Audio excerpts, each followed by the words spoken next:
Hey everyone, Ashley May and Mike Beer here with the Daily Racing Forum. This Monday on President's Day, special race of the day down at Oaklawn Park in Hot Springs. It's the Ozark. It's a 6 furlong event for 3-year-olds. And mentioned it's President's Day. We do have a little bit of a promo here in the DRF store. If you're going to handicap over this long 3-day weekend, use the coupon code PRES25, PRES25 for 15% off all of your handicapping needs. And I think Oaklawn, in terms of the cards on Monday, it's a pretty decent card, Mike, down in Hot Springs. The Ozark, it's a field of 9 as we take a look at these names, and I think it's really wide open. I think there are 5 or 6 horses with a legitimate chance to win. I agree. It's a very interesting race to handicap, and it'll be a good one to bet too.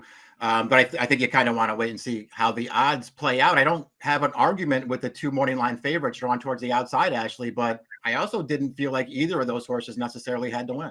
No, I completely agree with you. We'll take a look at the time form US pace projections here for the Ozark, and a fast pace is projected. The number 4, Dandi, could be involved, has shown speed in those last couple, including the Renaissance 2 back, and you can see Farley Hall likes to be forward as well.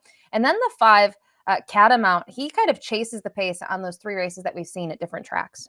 Yeah, there's enough speed in this race for things to get competitive up front early. So we'll just see how it all plays out. Those 3 horses that the pace projector thinks will be forward, I can't really argue with it.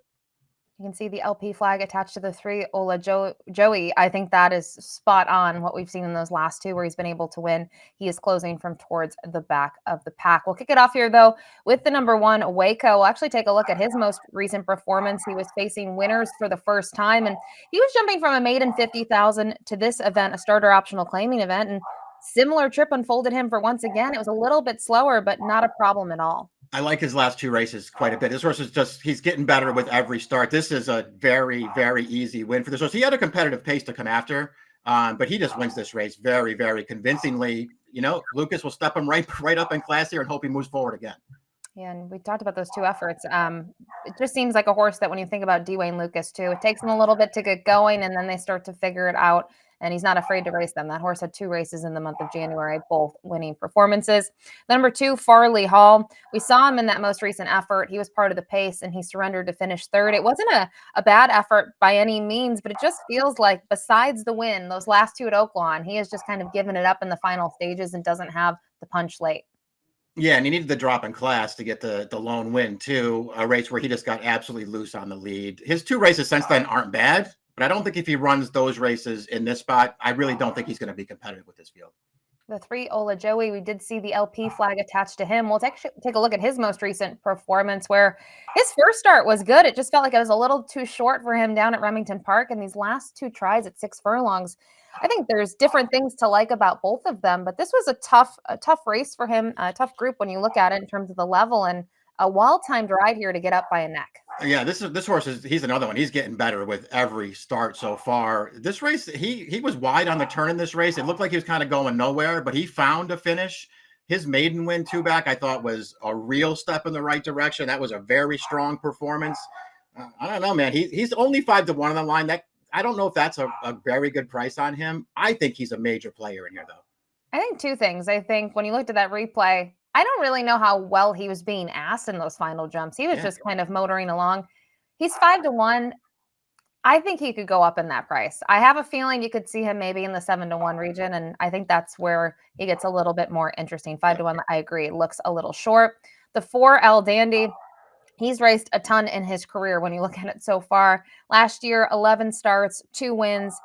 They just felt like they were need the lead type performances where he's been able to get it done. They were both at the 6 furlong distance, and since then really haven't loved his efforts at all. Yeah, and I don't think the running style isn't doing him any favors. I don't think his pace isn't going to be necessarily that easy up front. They've tried him in a couple stakes races along the way. He was no match in those races. He looks like he's in tough here. The 5, Catamount, 15-1 on the morning line for Steve Asmussen. Eric Asmussen doing the handling.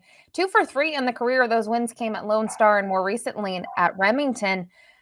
I think he just needs a little bit of a figures boost in here. I think his races are good. He might get a trip where he's kind of chasing the pace, but if the pace is hot, is that necessarily what you want, Mike? I don't know. I could go either way with him. I don't know either. 15-1 on the morning line, though, would force me to keep him open in this race because I don't think I do think there's a lot of room to improve with this horse. I just gave him extra credit for that last win. Actually, I know his figure didn't really improve in there, but the horse that he ran down was an odds-on favorite on an absolute loose lead in there. This horse, he came running and he got him. It took him a while to change his lead in the stripe, but once he did, he closed that horse down. I think he deserves a little bit of extra credit for that performance. You mentioned the 15-1. He's usually gone off at what, 2-1, 5-2 in his races. So very different price come this Monday. The 6 Wildncrazynight. This one for Dan Ward. We'll take a look at that most recent performance. That is the Renaissance, where several horses exit that one, including Piquant, who is third, and I believe the 5th place finisher. I think kind of looking at him, he had trouble in here. I think it was a good run, especially considering first start off the shelf and facing winners for the first time. Yeah, I mean, I don't think it'd be that hard to argue that he was going to win this race if he gets clear in time. You see him run right up on the leaders here in the final 16th of a mile. He has to alter course, and at that point, it's too late. He actually surges again to the wire here and just misses. You know, it's not really Bejarano's fault there because this horse he broke very poorly for some reason and wound up a little bit further back than I think they wanted to be. He still ran well in there. All 3 of his races as a 2-year-old were good performances, and he just looks like a really good fit to me in this race.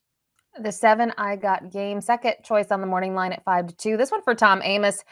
The win 2 back at Oaklawn, I mean, it was good. He was forward. He got the right trip. I think he should have won that race, and he did. And I don't know what your thoughts were on the next out effort. He went to the fairgrounds 5.5.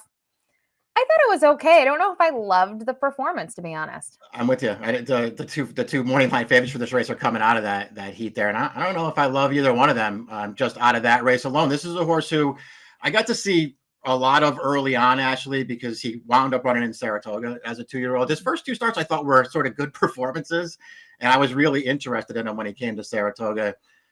Didn't think that he ran that well in that race, and I can't say that I love anything that he's done since then. It might have taken some of your money in that 3rd career start. He went off favored there, but you mentioned those first 2 races, Politically Correct and Owen Almighty, the winners of those. The number 8, Piquant. We saw the performance in the Renaissance.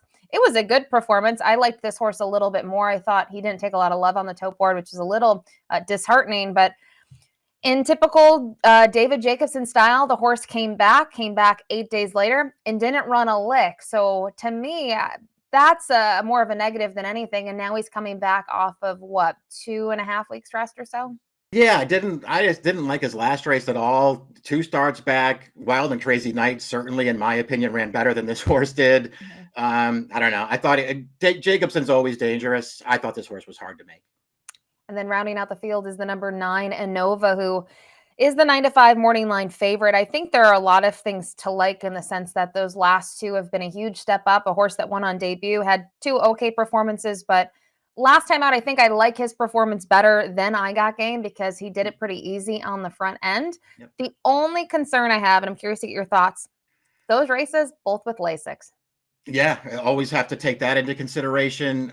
He's also a horse who's, we'll see. Again, we'll see how they wind up betting this race, but he's 9-5 on the morning line. He's got 1 race that makes him a contender in here, and that's the most recent one at 5.5 in an off-turf race where he got loose on the lead. Sorry, if he goes off the favorite in this race, I'm betting somebody else. All right, that's the Monday race of the day. Don't forget, you get free past performances for the Ozark and every race of the day on DRF.com.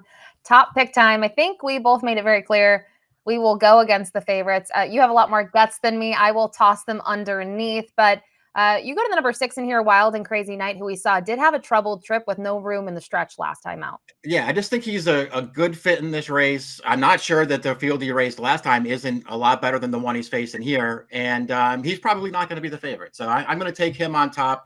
The other horse for me was the 3, Ola Joey. I really like his races, and I like the way that horse is headed.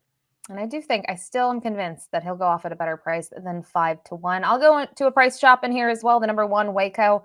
Really liked his last 2. Maybe it's pushing it 3 in a row, but I just wonder if he'll trip out in here. And it seems like he's been all systems a go over a fast track at Oaklawn Park. So different directions here, but some similar horses. 6-3-1-5 for Mike, 1-9-7-6 for me. It's the Ozark this Monday at Oaklawn. Good luck.